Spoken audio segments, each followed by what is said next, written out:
Hyundai Motors India के share में 31 जुलाई को करीबन 9% तक की बढ़त देखने को मिली। बीएसई पर शेयर 2208 रुपए के हाई तक पहुंच गया। अप्रैल जून 2026 तिमाही में कंपनी का मुनाफा गिरने और रेवेन्यू कम रहने के बावजूद शेयर में ये तेजी देखने को मिली है। इसकी वजह है कि शेयर पर ब्रोकरेज अभी भी बुलिश नजर आ रहे हैं। कंपनी का मार्केट कैप भी बढ़कर 1.78 लाख करोड़ रुपए तक पहुंच गया है।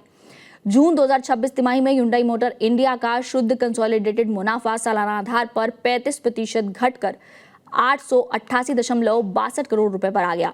एक साल पहले यह मुनाफा 1369.23 करोड़ रुपए था। ऑपरेशन से कंसोलिडेटेड रेवेन्यू की बात करें तो वो 16,334 करोड़ रुपए दर्ज किया गया है, जो कि जून 2025 तिमाही में 16,412 करोड़ रुपए का था। कंपनी का कुल खर्च बढ़कर 15,407 करोड़ रुपए हो चुका है, जबकि जून 2025 तिमाही में ये 14,780 करोड़ रुपए था। Hyundai मोटर्स इंडिया वित्त वर्ष 2026 के लिए 21 रुपए प्रति शेयर का फाइनल डिविडेंड भी दे रही है अपने निवेशकों को। इसके लिए रिकॉर्ड डेट 5 अगस्त तय की गई है। इस तारीख तक जिन लोगों के पास कंपनी का शेयर होगा और कंपनी के पास वो ही डिविडेंड के हकदार होंगे। इस डिविडेंड पर 24 अगस्त को कंपनी की सालाना बैठक यानी कि एजीएम में शेयर होल्डर्स की मंजूरी ली जाएगी। मंजूरी मिलने के बाद ही पेमेंट की जाएगी।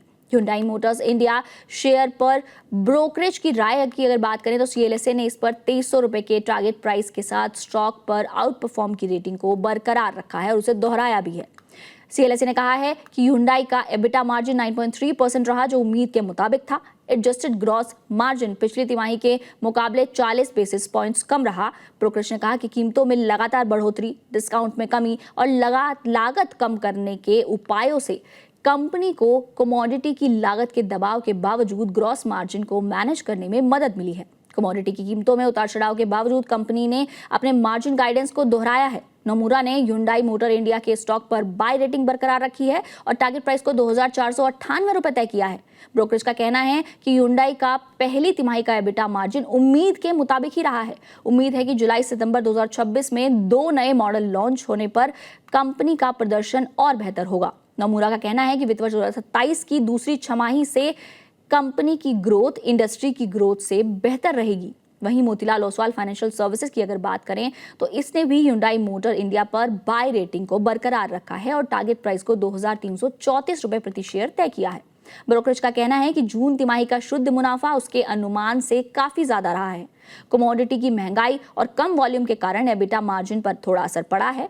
ब्रोकरेज को उम्मीद है कि कंपनी का वॉल्यूम FY26 से 28 के दौरान 9% CAGR यानी कि कंपाउंडिंग एनुअल ग्रोथ रेट और अर्निंग्स 16% CAGR से बढ़ सकती हैं। अब देखना होगा कि ये जो ब्रोकरेज का अनुमान है इस पर Hyundai मोटर्स इंडिया खरी उतरती है या फिर नहीं, और शेयर में इतना उछाल हमें देखने को मिलता है या नहीं, इन सब पर हमारी नजर रहेगी। लेकिन आप हर एक अपडेट के लिए जुड़े रहे हमारे साथ और देखते रहे जागरण बिजनेस।